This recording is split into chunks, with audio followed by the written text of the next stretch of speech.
Lewis Hamilton pointed the blame at Mercedes after failing to capitalize at the Belgian Grand Prix.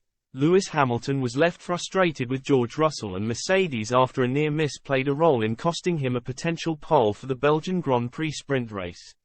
Russell locked up on the exit of Turn 1, which left the Mercedes duo nose to tail on the run to Eau Rouge.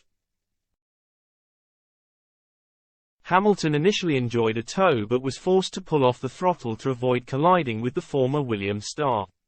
The seven-time champion spoke out about the incident on team radio and then waved his hand angrily at Russell. He told race engineer Peter Bonington, "George hasn't got the exit." George went wide at Turn 1.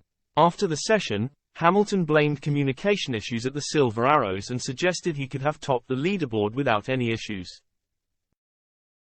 Hamilton could only manage P7 with teammate Russell set to start 10th. When asked to assess his sprint shootout session, the 38-year-old cut a dejected figure. He said, "We're not happy about it obviously. It was a really fun session and it was looking great at the end. I had that lap which put me first for the first lap that I'd done, and I knew I could go quicker. I reckon I could have been first or second on that last lap."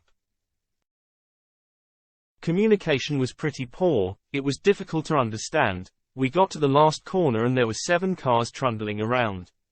We thought we didn't have any more time left, which was why we were pushing, but it turns out we had plenty of time. When pushed on the incident with Russell, Hamilton shook his head, clearly annoyed. He added, "With George, it's the way it is. It doesn't really matter.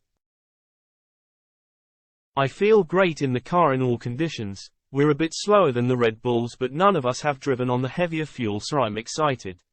Russell admitted the team was stressing to get over the line, which led to the confusion at the end. Sky Sports pundit Anthony Davidson claimed drivers waiting at the end of the lap may have exaggerated the issue. He explained, "George Russell, who is not on a flying lap, we believe gets in front, and Lewis repositions himself with a gap so he can get going. So as we come to La Source at Turn 1, Lewis just has enough of a gap, but then you get the lockup. Lewis gets very compromised on the exit." Max Verstappen secured pole for Saturday's sprint race after mastering the interchangeable conditions.